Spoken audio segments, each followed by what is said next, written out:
मेरे गुरुदेव की महिमा बड़ी अद्भुत निराली है। मेरे गुरुदेव की महिमा बड़ी अद्भुत निराली है भर जाती वो सब झोली जो जन्मों से ही खाली है भर जाती वो सब झोली जो जन्मों से ही खाली हैं। यहाँ तम की नहीं सत्ता, यहाँ हर दिन दिवाली है। यहाँ तम की नहीं सत्ता, यहाँ हर दिन दिवाली है। भराया लोक अंतर में, नजर में प्रेम लाली है। सदैव सौम्य इदम अग्रे आसीत्। श्रुति भगवती ने कहा वह एक है, अद्वितीय है, हम उसको सत कहते हैं। सृष्टि के मूल में सबसे पहले वही सत स्वरूप ही था, उसके अलावा कुछ भी नहीं था। जो लोग कहते हैं सृष्टि के मूल में असत था और असत से ही ये सब कुछ पैदा हुआ, उनकी दृष्टि में कोई न कोई दोष है। एक दृष्टांत दिया भगवान भाष्यकार ने।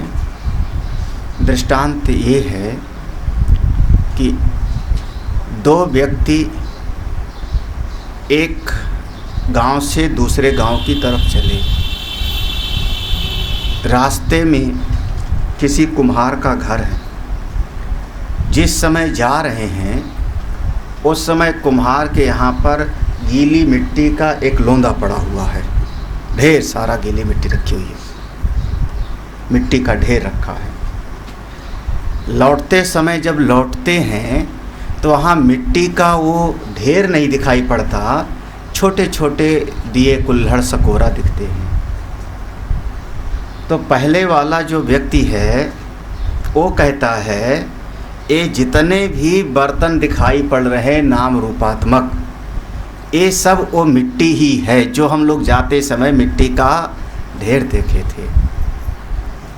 ये मिट्टी का ढेर ही इस दिए कुल्हड़ सकोरे के रूप में दिख रहे हैं। दूसरे वाला कहता है नहीं, ये जितना दिया कुल्हड़ दिखाई पड़ रहा है ये पहले नहीं था। हम जब गए थे तो कहाँ दिखाई पड़ा था ये दिया कुल्हड़ सकोरा, और जब आए तो देखो लाइन से लगा हुआ है तमाम दिए। तो जितने दिए कुल्हड़ हैं ये पहले नहीं था, इसका प्राग भाव था, ये उत्पत्ति के पहले नहीं था, असत था। इस समय ये सब हमको दिखाई पड़ने लगा। जब किसी की दृष्टि कार्य पर होवेगी तो वो कहेगा यह जो कार्य के रूप में दिखाई पड़ रहा ये पहले नहीं था। केवल कार्य पर दृष्टि है तो कहेगा ये चीज़ पहले नहीं थी, ये आदमी पैदा हुआ पहले नहीं था, आज पैदा हुआ ये व्यक्ति, ये वस्तु आज बनी पहले नहीं थी, क्योंकि उसकी दृष्टि कार्य पर है। इस चीज़ को मैंने बनाया, देखो देखो मैंने नई चीज़ बना करके आपको दिया, ये पहले नहीं था, कल तक नहीं था। जब किसी की दृष्टि केवल कार्य पर नाम रूप पर होवेगी तो कहेगा यह वस्तु पहले नहीं थी और ये आज बनी है, इसका प्राक भाव था, इस समय उसकी उत्पत्ति हुई है। तो जिसकी दृष्टि कार्य ब्रह्म पर होगी वो कहेगा वह असत था मूल में। जिसकी दृष्टि कारण पर होगी, जैसे वो पहले वाला व्यक्ति कहता है जो पहले मिट्टी का ढेला था, लोंदा था, वही ये तमाम नाम रूप के रूप में व्यक्त हुआ है, अव्यक्त से व्यक्त हुआ है। तो ऐसा नहीं है कि पहले नहीं था, बल्कि वो जो मिट्टी का ढेर था वही मिट्टी एक कुल्हड़ दिया के रूप में दिखाई पड़ रहा है। वास्तव में तो मिट्टी ही है। वाचारंभणम विकारो नाम देयम। ये जो कुल्हड़ दिया तुम कह रहे हो ये सब केवल वाणी का विलास मात्र है, वाक विलास मात्र है। सत्य तो केवल है उसी मिट्टी में ये आकृति का एक निर्धारण हो गया, बन गया, और हमने इसको व्यवहार करने लगा, हमारा व्यवहार होने लगा। व्यवहार और सत्य का बहुत ज़्यादा सामंजस्य बिठाने की कोशिश नहीं करना चाहिए। व्यवहार अपनी जगह पर, सत्य का निश्चय अपनी जगह पर। हाँ, पानी भरना होगा तो मिट्टी के ढेले में मैं नहीं भर पाऊँगा। अगर हमको पानी रखना है तो हमको कुल्हड़ सकोरा ही चाहिए, वो व्यवहार है। अगर हमको आभूषण पहनना है तो हमको नाम रूप ही चाहिए। कान का आभूषण कान में, गले का आभूषण गले में। लेकिन तत्व का जो विवेक करने वाला होता है वो अनुभव करके तत्व को पकड़ता है। व्यवहार अपनी जगह पर और तत्व का बोध अपनी जगह पर। तो जिसकी दृष्टि तत्व पर होती है वो कहता है सदैव सोम इदम अग्रे आसी। जिसकी दृष्टि कार्य पर टिकी है, वहाँ तक पहुँची नहीं, वो कहता है जितना कुछ पैदा हुआ ये सब पहले नहीं था। दोनों का नज़रिया आप समझना कहाँ से हर। हाँ, तो कहता है नहीं, असद एव इदम अग्रे आसी, यह नाम रूप पहले नहीं था, अब पैदा हो गया, अब पैदा हो गया। इसका मतलब पहले ये नहीं था, अभाव से पैदा हुआ, अभाव से इसकी उत्पत्ति हुई। और कहते हैं कुतस्तु खलु सौम्य, ये कैसे हो सकता है? पूरी तरह से पहले समझो असत हम कहते किसको हैं? हाँ, असत का मतलब होता है जिसकी सत्ता तीनों काल में ना हो, जो त्रिकाल में जिसकी सत्ता ना होवे, कहीं पर जिसकी उपलब्धि ना होवे, उसको हम कहते हैं असत। वो है हमारी नज़र में असत। तो जो असत है, जहाँ पर कुछ है ही नहीं, उस पूर्ण अभाव से किसी सत की भाव की उत्पत्ति हो कैसे सकती? और अगर होती दिखाई पड़ती है, पूर्ण असत से किसी उत्पत्ति का एक अनुभव होने लगता है, तो वह केवल केवल और केवल वह एक कल्पना मात्र भी हो सकती है। वैसे कल्पना भी बिना सत के नहीं होती। अगर रस्सी के ऊपर सर्प कल्पित है, अध्यास है, तो वहाँ रस्सी की सत्ता है। उस सर्प में जो हमने कहा ये सांप है, ये सांप है, उसमें जो अस्तित्व आप कह रहे हो सांप है, अस्थि मात्र याद आया? वो इदमतया जो अस्तित्व है वो रस्सी की है, सर्प की नहीं। वो रस्सी की अस्तित्व को लेकर के तो सर्प कल्पित हो रहा है। हम जो कहते हैं इदम सर्पम अस्ति, ए सांप है, तो वहाँ पर रस्सी की अस्तित्व है, वो सत्य के ऊपर ही वो अध्यस्त हो रहा है ना। कोई भी कल्पना निरधिष्ठान नहीं हो सकती। अगर स्वप्न है, सब का सब स्वप्न कल्पित है। ये विवर्तवाद की यही महिमा है हमारी। विवर्तवाद असत का नहीं निर्धारण करता। विवर्तवाद में अगर हमने कहा स्वप्न पूरी तरह से कल्पित है, तो मन की अस्तित्व पर है ना। मन अस्ति, हाँ मन है, तो फिर उस मन की जगह पर हमने नकली पूरा का पूरा महल नगर खड़ा कर दिया और हमने कहा सपना मैंने देखा।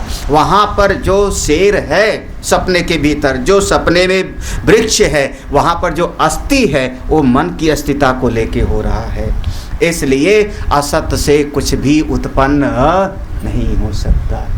और असत से अगर आप कहते हो तो असत से उत्पन्न हुआ। अगर आप कहते हो सृष्टि के मूल में असत था, तो उसका बोध किसी को हो नहीं सकता। उसका बोध किसी को नहीं होगा, और बोध नहीं होगा तो फिर आप बोलोगे कैसे कि असत था? फिर वही बात आ गई, शून्य है जान के कहते हो कि बिना जाने। हाँ, अगर आपको बोध होता है कि असत ही था, तो जो बोध करने वाला है मैं तो उसको कह रहा हूँ सत ना। उसमें अस्तित्व आया कि नहीं? हाँ, मैंने कहा कि सब झूठ है, इसका मतलब तुम तो हो ना। हाँ, कैसे आप कहते हो कि सृष्टि में असत ही असत था? कुतस्तु खलु सौम्य, कैसे हो सकता है ये बात? हाँ, वो सत्ता तो है। हाँ, और वो सत्ता कैसी है? अब मत कहना नहीं नहीं सत्ता मेरी इस शरीर के भीतर थी सत। मैंने जाना इतना सा सत, क्या जाना? सर्वम असत, सब का सब असत है।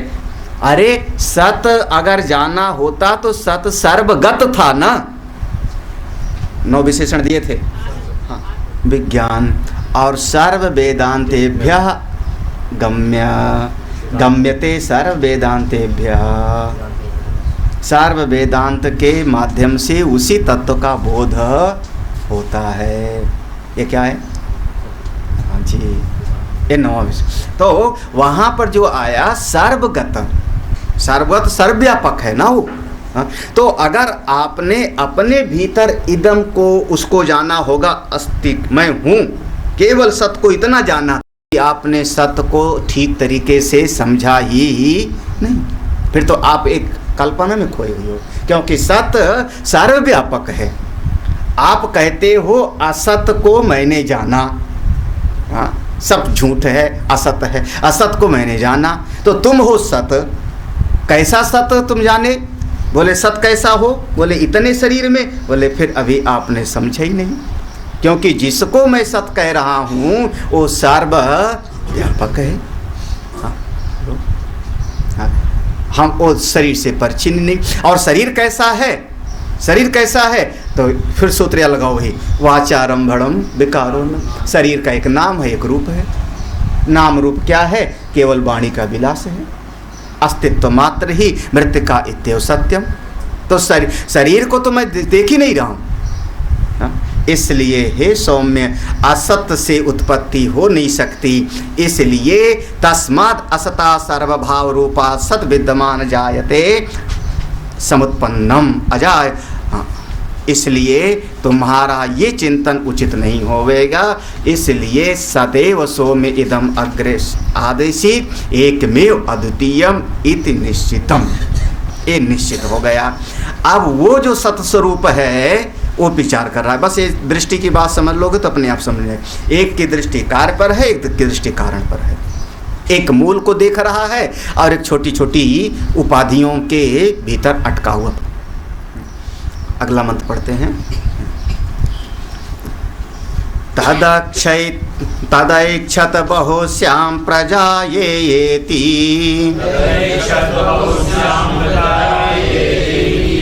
तत्तेजो सृजत,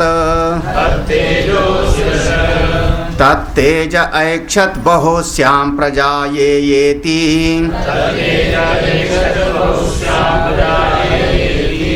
तदापो असृजत, तस्माद् यत्र क्वच शोचति, तस्माद् यत्र क्वच शोचति, स्वेदतेव पुरुषस्तेजस एव,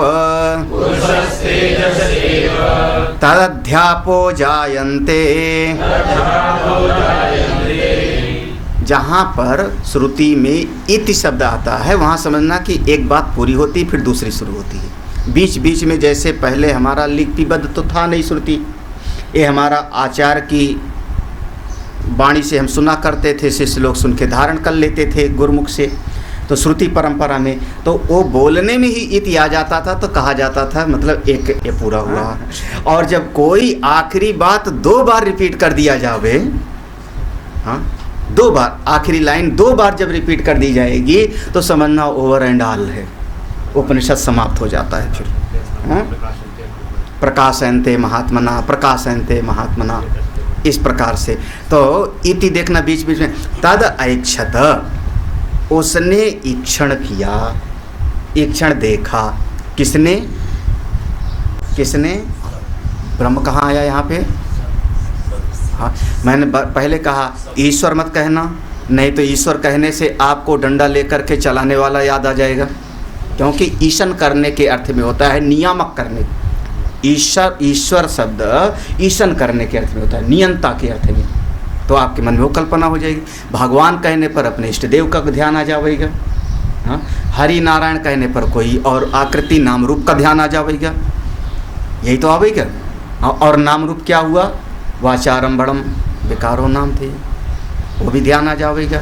तो ब्रह्म कहने पर भी कोई ना कोई कल्पना कर लोगे, क्योंकि इतने सालों से ब्रह्म सुनते सुनते सुनते सुनते, हाँ एक ब्रह्म है जो सर्वव्यापक है, मैं बैठ के देख रहा हूँ।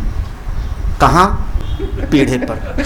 मतलब आप ब्रह्म से अलग बैठ के देख रहे हो, कैसे?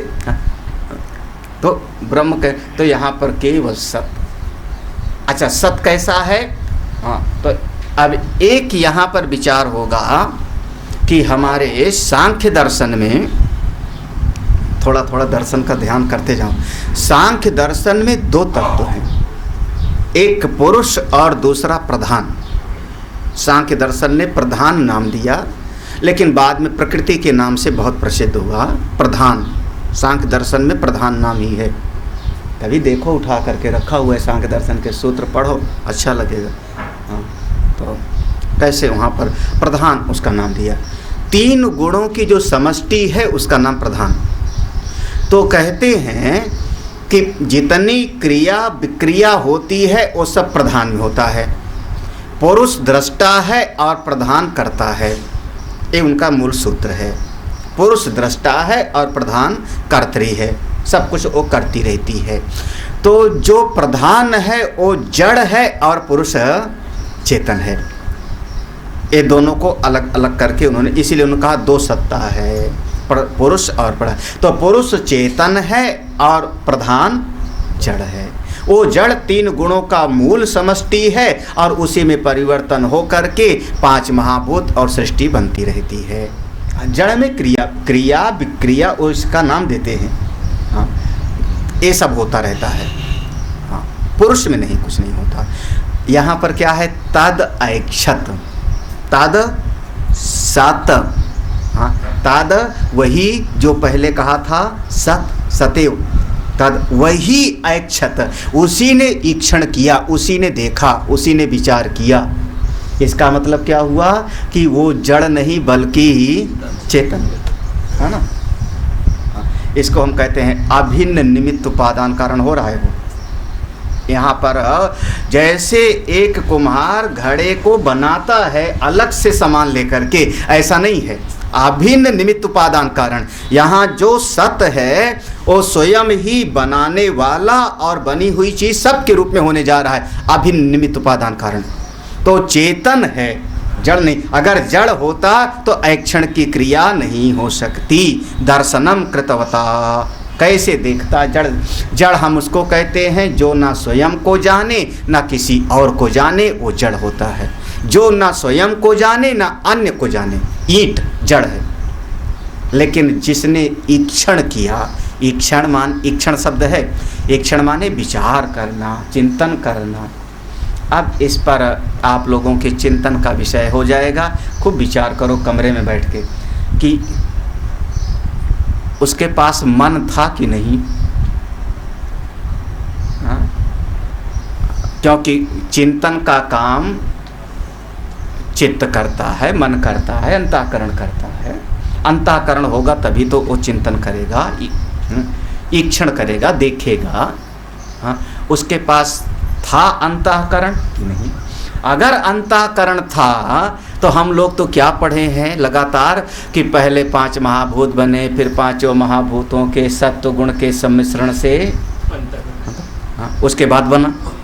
तो अभी तो बना ही नहीं कुछ, तो अंतःकरण कहाँ से आया उसके पास? और अंतःकरण था नहीं तो ईक्षण कैसे किया उसने, देखा कैसे? ये आप लोगों के इस पर ब्रह्मसूत्र में विचार आएगा। ये विषय ब्रह्मसूत्र में आएगा, यहाँ का नहीं है। मैंने आपको प्रश्न का एक उदाहरण दे दिया कि इसका आधार लेकर के ब्रह्मसूत्र में एक अधिकरण हो गएगा। इसीलिए सब हम लोगों की परंपरा में क्रम से पढ़ाया जाता था। छांदोग और बृहदारण्यक पहले नहीं पढ़ाया जाता। हाँ, सीधे कोई कहे चलो ब्रह्मसूत्र पढ़ खरीद लाए ना, पढ़ो।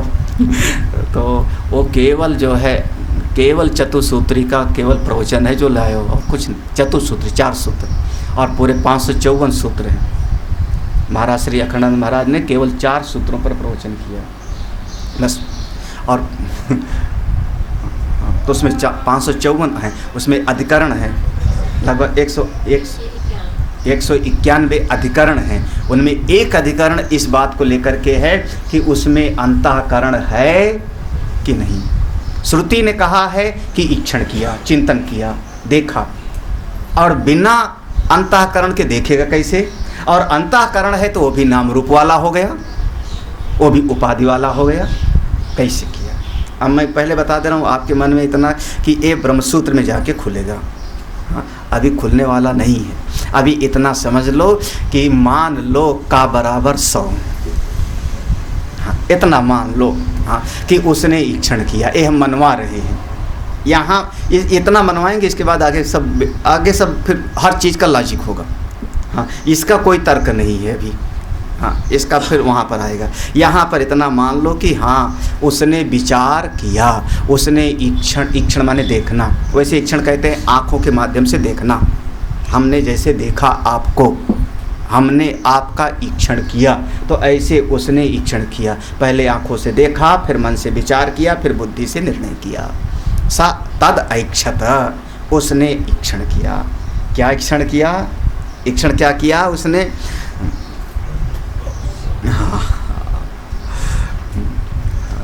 देखो ईक्षण शब्द का देखो एक शब्द टीकाकार ने कह दिया, इच्छा पूर्वकारित्वाद इति यावत्। इच्छा पहले देखते हो कि पहले भीतर इच्छा होती है कि देखूं? देखो दोनों में जो फर्क हो जाए, पहले मेरे दिल में इच्छा जगी कि मैं थोड़ा टीवी खोल के देखूं कि गोवा में क्या हुआ भाजपा के कार्यकारिणी में, पहले इच्छा हुई। हाँ, अखबार में देखूं, हाँ, अखबार पहले नहीं उठे, पहले इच्छा हुई कि देखूं क्या न्यूज है, उसके बाद आप अखबार खोल के देखें। हाँ, तो अब जब अखबार पढ़ने लगे तो अखबार पहले पढ़े नहीं, अखबार पढ़ने की पहले आई थी आपके मन में इच्छा। हाँ, तो जिसके भीतर वो इच्छा आई और उसके बाद उसने तत्त क्रिया किया, उसको हमने कहा ईक्षण। इच्छा के उपरांत जो होती है क्रिया, उसका नाम होता है ईक्षण। तो उसने ईक्षण किया। क्या ईक्षण किया? कि हाँ, उसने ईक्षण किया। क्या किया? हाँ, इसको कह देते इदम तो सतचेतनम। तुरंत देख लेना भाष्य में एक लाइन मिल जाएगी, इदम तो सतचेतनम। भगवान भास्कर ने खंडन तुरंत कर दिया, अतश्चा न प्रधानम सांख्य परिकल्पितम जगत कारणम। बिल्कुल इस मंत्र पर तुरंत तलवार चलाया भगवान भास्कर ने, इस मंत्र का आधार लेकर के। देखो वही बात ना जो मैं कह रहा हूँ, सांख्य दर्शन ने दो बात को कही। हाँ, जिनके पास भाष्य देख लेना, अतः चा न प्रधानम। जो सांख्य दर्शन वाले कहते हैं प्रधान ने बनाया जगत कारणम, वो बात ना, बिल्कुल नहीं, ठीक नहीं। प्रधानस्य अचेतनत्व अभ्युपगम, क्योंकि प्रधान अचेतन है और यहाँ पर उसने ईक्षण। इदम तु सत चेतनम, हाँ, ये सत भी है और चेतन भी। इक्षितत्वात्, क्योंकि इसने ईक्षण किया। श्रुति कह रही, वेद भगवान कह रहे हैं, और वेद का वचन अकाट्य है। हम कभी इस पर नहीं समझ में आता, 10 जन्म लगे समझो। ये सत है और चेतन है। इक्षितत्वात् तत्कथम ऐक्षत, कैसे उसने ईक्षण किया? कैसे? तो कहते हैं हाँ, बहुत सारी प्रजा के रूप में मैं बन जाऊं, अकेला हूं अनेकों के रूप में हो जाऊं, अनेकों के रूप में बन जाऊं, बहुश्याम प्रजा येति, अनेकों के रूप में हो जाऊं। उसने ईक्षण किया।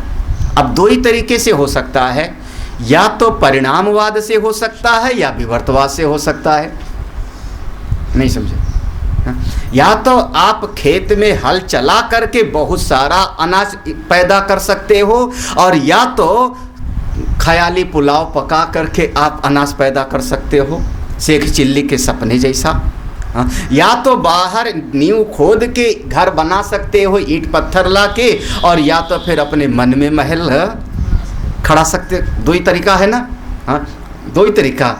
जब बाहर आपने बनाया तो उसको हम कहते हैं परिणामवाद, और जब मन में बनाया तो उसको हम कहते हैं विवर्तवाद। यथा मृद घटादि यथा, आगे देखोगे तो लिखेगा, मिल जाए, यथा मृद घटादि या अकारेण, यथा व रज्ज्वादि सर्पादि। अकार दो तरीका, रस्सी सांप और मिट्टी से घड़ा, ये दो ही तरीके से हो सकता है। तो या तो आप इस तरीके से बना सकते हो और या मन में बना सकते हो। तो उसने विचार किया कि कैसे मैं बनाऊं, हाँ अब मैं बहुत सारे के रूप में बनाऊं और मैं बनाने के लिए तैयार हूं। तब उसने प्रजाग बनाया। कैसे बनाया? तत्तेज, यहाँ पर इति शब्द है, प्रजा ये, हाँ प्रजा ये इति, प्रजा ये इति, हाँ तो वहाँ पर इति जोड़ दिया। तो उसने विचार किया और तत् तेज असृजत, तत् तेज उस सत ने, अब वहाँ पर यहाँ पर दो चीज़ का बिल्कुल आधार हो गया, वो सत है और दूसरा चित है। ये जो तीसरा एक नाम और सुनते हो आनंद न, हाँ सत चित और हाँ वो आनंद की बाद में व्याख्या हो गई, हाँ वो बाद में आवेगा, हाँ देखना। लेकिन जो सत है, जो चित है वो हमसे अलग नहीं है। जो सत होगा वो हमसे अलग नहीं, जो चित है वो हमसे अलग नहीं, और हम स्वयं में आनंद स्वरूप, हमसे ज़्यादा प्रिय हमको और कोई नहीं है। हाँ हम अपने भीतर, महाराज अपने भीतर ही आनंद है, कहीं बाहर आनंद नहीं है। हाँ और उस पर बहुत विचार किया गया है। बाहर का आनंद बस हमारे मन के विक्षेप को मिटाने का काम करता है। बाहर का जो हम कहते हैं अमुक अमुक चीज़ से हमको सुख मिलता है, वो हमारे मन की जो विक्षेप है, इच्छाएं हैं, कामनाएं हैं, उसको मिटाने का काम कर देती हैं। बाकी सुख तो भीतर से ही प्रकट होता है। उसने सबसे पहले तेज का सृजन किया। तेज माने तेज का, जिसका स्वरूप है उष्णता, जलाना। सबसे पहले तेज का सृजन, तत्तेज असृजत। यहाँ पर अब वही आप लोगों ने जो तैतरी में सोमनाथ में पढ़ा था, जो लोग थे वहाँ पर, हाँ कि उसने पहले आकाश बना, उसके बाद फिर वायु बनी। भगवान भाष्यकार ने इस पर एक बात कह दिया कि आकाश और वायु दोनों अमूर्त है, दोनों आप पकड़ नहीं पाओगे। लेकिन आग को तो मैं देख रहा हूं ना, हाँ सूर्य का गोला है दिखाई पड़ रहा है, आग जलाया वो दिखाई पड़ रहा है। तो ये बिल्कुल प्रत्यक्ष मूर्त रूप में है। तो जो मूर्त रूप में है हमको वहाँ से बता करके चलना है, और वो पहले वाला दोनों उसमें सन्निहित है, उसको अपने आप समझ लो। उस समझ लो कि आकाश था, वायु थी, अन्यथा ये दोनों मूर्त रूप में नहीं था, ये मूर्त रूप में पैदा हो गया, दिखाई पड़ने लगा, इसलिए इसको हमने ऐसा कहा। वाह अगर समझना है तो इतना समझ लो, आकाशः वायु सर्ग अनंतरम तत्तेजो तत्सत तेजो असृजते इति कल्पना उपपत्ते। ऐसा क्योंकि हमको त्रिवित्रीकरण बताना है, इसलिए उसने तेज को बनाया, ऐसा कहा। सबसे पहले तेज पैदा हुआ। उसके बाद अब याद रखना, यहाँ पर थोड़ी सी बात समझना। जब हमने एक घर बनाया और घर बना करके घर में प्रवेश किया तो मैं गृहिणी हो गई ना, मैं घर वाला हो गया ना, मैं घर वाला हो गया। जब हमको कहा गया घर वाले, इसका मतलब क्या हुआ? घर रूपी उपाधि से जो मैं हूँ उसको कहा जा रहा है। हाँ? जब हम कहते हैं गाड़ी देख के नहीं चलाते हो, तो हम किसको कह रहे हैं? उस जड़ गाड़ी को नहीं कह रहे हैं। गाड़ी रूपी उपाधि के भीतर बैठा हुआ जो चेतन है उसको मैं डांट रहा हूँ ना। संभल करके नहीं चलाते हो, देख करके नहीं चलाते हो। तो ऐसे ही जिसने तेज का सृजन किया और तेज का सृजन करके उस तेज रूपी उपाधि से वही सत जो है सन्निहित हो गया। तत्तेजः असृजत। उसने जो है वो जो तेज को बनाया, तेज को बना करके अपने साथ में उसने, अरे भाई नहीं समझ में आ रहा, समझो कभी। वस्त्र आपसे अलग है कि एक है? वस्त्र सारे अलग हैं कि एक?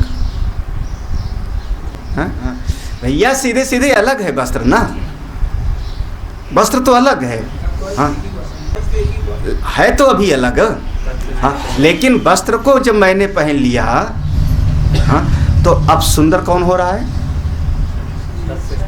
हाँ, सुंदर कौन बन रहा है? हाँ टाई लगा के जाऊंगा शादी में, हाँ, क्या बोलते हो व्यवहार यथावत रहता है, व्यवहार यथावत रहता है। जय हो तुम्हारे। हाँ ठीक है, समझ में आया। हाँ व्यवहार यथा योग्य होना चाहिए। हाँ लेकिन जैसा मैं हूँ, मैं चाहे जैसे जाऊँ, चाहे शादी में जाऊँ, चाहे मैं धर्मशाला में जाऊँ, जो मुझको जानता है सो जानता है कि स्वामी जी हैं, और जो नहीं जानता है उसको टाई पहन के जाऊँ तो भी कोई फ़र्क हो। दोनों बातें, जो मुझको जानता है वो जानेगा, चाहे मैं लुंगी पहन के ही चला जाऊँ, और जो नहीं जानता हो किसको दिखाने में जाऊँ। हाँ लेकिन मुझको जो मुझको आश्चर्य लगा, पटना में भी, लखनऊ के ताज में, हाँ ताज में इनके अलमारी का था उद्घाटन। हाँ इनके जो टाई, हाँ पूरा का पूरा, मतलब इनके जो इनका पूरा स्टाफ था वो क्या सूट बूट में दिखाई, जो मैंने देखा पूरा का पूरा जो पटना में, जबलपुर में। हाँ छोटा छोटा जो कर्मचारी है, हाँ जिसको जब चाहूँ मैं कहूँ, ओ महाराज इनसे 10 गुना महंगा कपड़ा पहन के खड़ा था वहाँ पे। हाँ बढ़िया बढ़िया। और ये महाराज वही कुर्ता लुंगी चोटी पहना। अब क्या कहूँ, अब जो जानता है कि कौन है मालिक वो जानता है। देखो अब एक मैं नाम लिया तो दृष्टांत मुझको याद आ, जो जानता है सो जानता है, और जो नहीं जानता कि कौन मालिक है, जो नहीं जानता, जो जानता है सो जानता है। तो लेकिन फिर भी आदमी जब शरीर पर कपड़ा डाल लेगा ना तो फिर कहेगा हाँ अब ठीक लगा, अब चलने लायक है। महाराज ये हमने कई बार पूछा लोगों से, लड़ाई हुई है पति पत्नी में, किस बात पर? वो आदमी कार लेके चला गया, वो पत्नी कह रही मैं तैयार तो हो लूँ। ये बात मेरे सामने आई। हाँ क्यों? बोले एक साड़ी पहनी नहीं जची तो दूसरा उतार के फिर दूसरी पहनेंगी। हाँ फिर दूसरी साड़ी पहनी तो उसकी कलर की चूड़ी नहीं मिली, वो मैचिंग कलर। हाँ फिर वो उसको उतार दिया, फिर पहनेंगे तो टाइम तो लगेगा। हाँ वाचारंभणम विकारो नामधेयम, वाचारंभणम विकारो नामधेयम लिपस्टिक एवं सत्यम। हाँ ये बात। लेकिन अब सजा कौन? आप कपड़े पहने, वस्तुओं को अपने ऊपर सजाया, लेकिन आप कहते हो मैं सज गया हूँ। देखो उसके आधार पर अपने अहम को ले आए ना, वास्तव में मैं आ रहा हूँ। ऐसे ही ये जिसने तेज बनाया, जब तेज बनाया तो तेज रूपी उपाधि से उपहित वो जो सत है, उस सत ने फिर विचार किया। इस बात को समझना पड़ेगा तभी समझ पाओ। तात तेज ऐक्षत, आगे जो मंत्र में है तात तेज ऐक्षत, अब उस तेज ने क्षण किया। तेज जड़ है। हाँ तेज जड़ है, तात तेज ऐक्षत, मंत्र में यही लिखा है तात तेज ऐक्षत। आगे का ऋचा पर ध्यान दो। हाँ तेज ऐक्षत, अब उस तेज ने विचार किया। तो तेज कभी विचार नहीं कर सकता क्योंकि वो तो जड़ है। हाँ अग्नि तो जड़ है, तेज नहीं अग्नि, वो तो जड़ है, तो विचार नहीं कर सकता, इक्षण नहीं कर सकता। तो कौन? उस अग्नि से उपहित जो सत है उसने विचार किया। जैसे वो वस्त्रों से लिपटा हुआ व्यक्ति विचार करता है, बिल्कुल उसी प्रकार से तात तेज ऐक्षत। ऐसे इस अपने आप मंत्र पढ़ेंगे तो थोड़ा भ्रमित हो जाएंगे। तात तेज ऐक्षत माने उस अग्नि ने विचार किया, मंत्र का यही अर्थ होगा। बोले नहीं, उस अग्नि रूपी उपाधि से उपहित उस सत ने अब विचार किया। अभी इतने से काम नहीं चला, क्योंकि क्या था? बहुश्याम प्रजायेति, तो इसने विचार किया बहुश्याम प्रजायेति, अभी और बनाऊं। तब इसने तद आपः असृजत, फिर इसने आप माने जल बनाया। अब 2 चीज बन गए, तेज और जल, अग्नि और जल, 2 चीज बन गए। इसलिए आज भी देखो तेज से जल की उत्पत्ति हुई, अग्नि से जल की उत्पत्ति। आज भी देखो मंत्र कहता है तस्माद् यत्र क्वच शोचति, इसलिए आज तक जब कभी कोई पुरुष शोक करता है, कोई प्राणी शोक करने लगता है, तब स्वेदते, उसके नेत्रों से गंगा जमुना खूब बहती हैं। क्यों? क्योंकि जब कोई पुरुष शोक करता है तब उसे पसीना आता है। स्वेदत, स्वेद कहते पसीना को, पसीना आता है, उसमें जल आता है, नेत्रों से जल बहने लगता है। या और थोड़ा दृष्टांत समझना चाहो सरल में समझ लो, एक आदमी को दौड़ाओ, हाँ थोड़ा तेज दौड़ो, जब दौड़ेगा तेजी से तो शरीर गर्म हो जाएगा, उसका बीपी बढ़ेगा, शरीर में गर्मी आ जाएगी, और जब शरीर गर्म हो जाएगा तो चारों तरफ से पसीना पसीना हो गया, तो तेज से पैदा हुआ जल आप। अब उसने, अब वो जो सत था, अब उसने आप से अपना वो बना लिया तादात्म्य, जैसे पहले तेज से बनाया था, अब जल उपहित चेतन हो गया वो। जब जल उपहित चेतन हो गया वो, तब उसने फिर से विचार किया, हाँ ता आप ऐच्छन्त बहवा यः स्याम प्रजायेम, हाँ ये मही, हाँ बहवा स्याम प्रजायेमहि इति ता अन्नम असृजन्त तस्माद् यत्र क्वाचा वर्षते तदेव भूयिष्ठम अन्न भवति। यद्भ्यः एव, यहाँ पर या पढ़ने में आएगा लेकिन है आ, भवति धन आ, भावति धन आ, पढ़ेंगे हम या। हाँ एव तद अध्यन्नम जायते, हाँ ता आप ऐच्छन्त, मंत्र में क्या लिखा, अब उस जल ने विचार किया। कौन जल? जल उपहित चेतन ने, जल उपहित सत ने विचार किया। क्या विचार किया? बहुवास्याम, अरे अनेक रूप में मैं पैदा हो जाऊं, अभी तो काम नहीं चला, बहुत रूप में बनना है मुझको। प्रजा एमाई, ढेर सारे लोगों में विभक्त होना है। तब उसने अन्नम असृजंत, अब उसने अन्न बनाया। अन्न, अन्न किसको कहा? अन्न माने पृथ्वी, अन्न का मतलब हुआ पृथ्वी। उसने पृथ्वी बनाई। तस्माद यत्र क्वाचा वर्षति, पृथ्वी बनी, उसमें हमारी वनस्पतियां बनी, उसमें खाने पीने की सामग्री बनने लगी, जीव का जीवन चलने लगा। लेकिन यहाँ जो मंत्र में अन्न है, पृथ्वी लक्षणम, उसका मूल रूप से पृथ्वी बनी और पृथ्वी में वनस्पतियां औषधियां बनी, जिससे जीवन चलने लगा। उपनिषद कम शब्दों में ज़्यादा बताना चाहते हैं। तस्माद यत्र क्वाचा वर्षत, इसलिए जहाँ कहीं पर भी वर्षा होती है, तस्माद यत्र क्वाचा, जहाँ कहीं भी वर्षा होती है, देव भूयिष्ठम अन्न भवति, वहीं पर बहुत सारा अन्न पैदा होता है। अद्भ्या ये तद अध्यन्नम, इसलिए कहा जाता है कि जल से ही अन्न आदि की उत्पत्ति होती। जहाँ आज भी देखा जाता है, जहाँ वर्षा होती है वहीं अन्न पैदा होगा। नहीं जमी बात? क्यों? ट्यूबवेल से निकाल लूँगा या ट्यूबवेल से निकालोगे कहाँ? हाँ, यही कभी कभी हम लोग समझ नहीं पाते। जितना जल है वो सब वर्षा से आया। चलो मान लिया कि समुद्र का जल है, वाष्पीकृत होकर के समुद्र का जल ऊपर गया, उसके बाद वर्षा हुई, उसके बाद वर्षा हुई, वो पानी जाकर के कहीं पहाड़ में गिरा, वर्षा हो गई।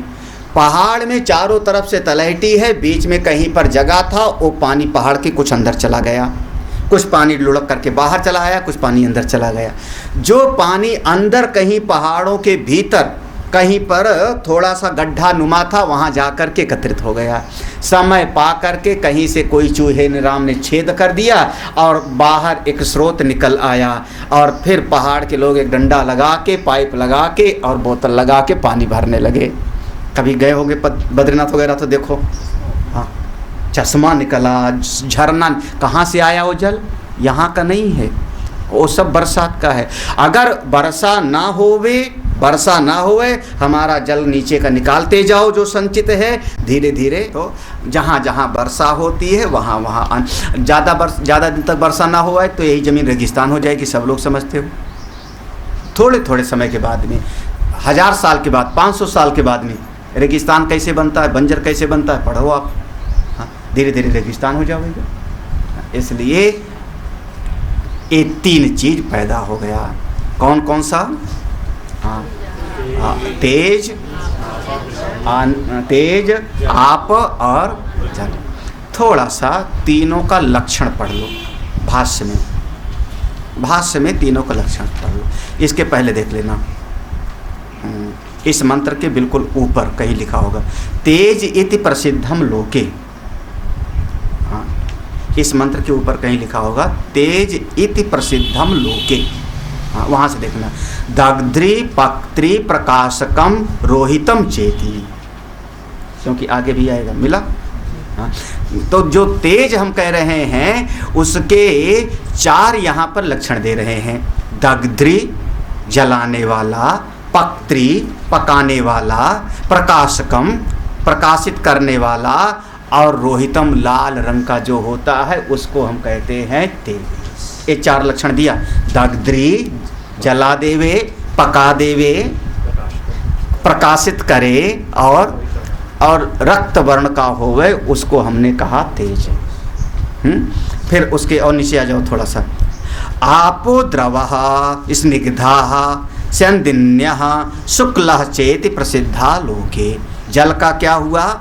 जो द्रव रूप में है, तरल है, स्निग्ध थोड़ा चिकनापन है, स्यंदिन्यः माने निरंतर प्रवाहित होने वाला है, शुक्लस् चेति शुक्ल वर्ण का है, शुक्ल माने सफ़ेद रंग का, श्वेत वर्ण का, शुद्ध है। जल का स्वभाव शुद्ध है, बिल्कुल जल शुद्ध होता है।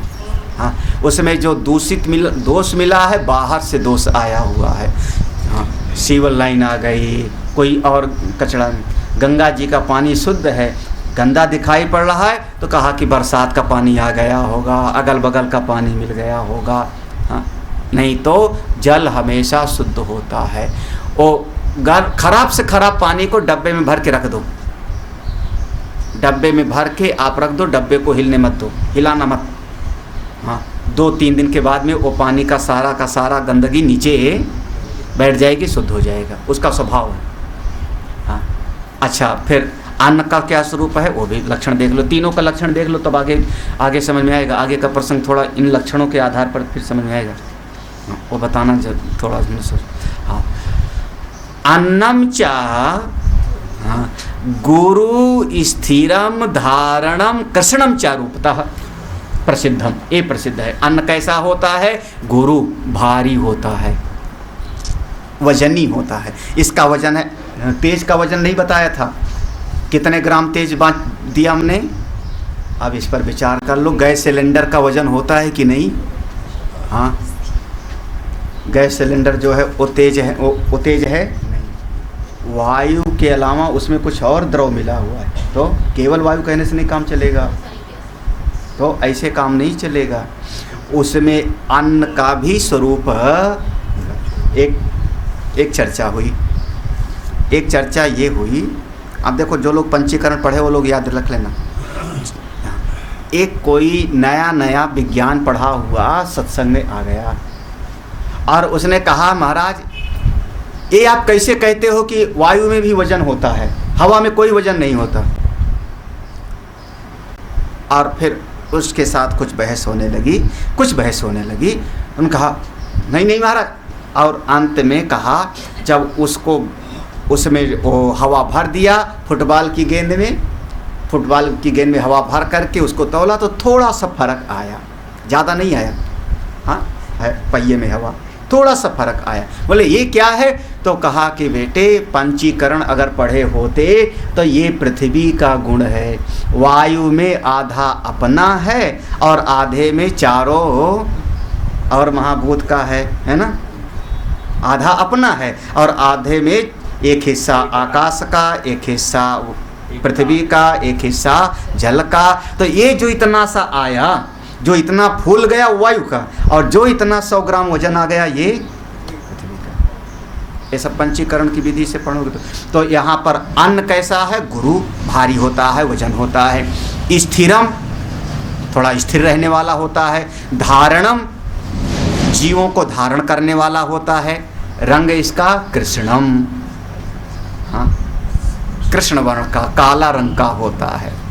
अब ये काले का मतलब वो मत समझ लेना कि बिल्कुल धुत काला वाला। हाँ, आप कहोगे नहीं चावल तो बिल्कुल सफ़ेद है, हाँ, दाल पीली है, हाँ, यहाँ, लेकिन यहाँ पर अन्न को कृष्णम इस वर्ण से माना गया उसके मूल तत्व की दृष्टि से। अब ये तीन महाभूत पैदा हुए, तेज, आप और अन्न, हाँ, अग्नि, जल और पृथ्वी। तीनों का स्वरूप बता दिया कि जो तेज है वो जलाने वाला, पकाने वाला, प्रकाशित करने वाला और लाल रंग का। फिर जो जल है वो तरल रूप में होता है, चिकनापन लिए होता है, बहने वाला होता है और श्वेत वर्ण का होता है। और जो अन्न हुआ पृथ्वी, वह हमारी पृथ्वी, हाँ, वो कैसी, वो भारी होती है, स्थिर है, धारण करने वाली होती है जीवों को और कृष्ण वर्ण की होती है। हाँ, आप समझो आगे, इतना समझ लो तो हम आगे बढ़ते हैं, अगला मत पढ़ते हैं। हाँ, अब चलो यहाँ से त्रिवृत्तिकरण शुरू हो जाता है। अब इसके बाद सृष्टि बननी शुरू हो जाती है। तो हम लोग अगले खंड में प्रवेश करेंगे, कल देखते हैं।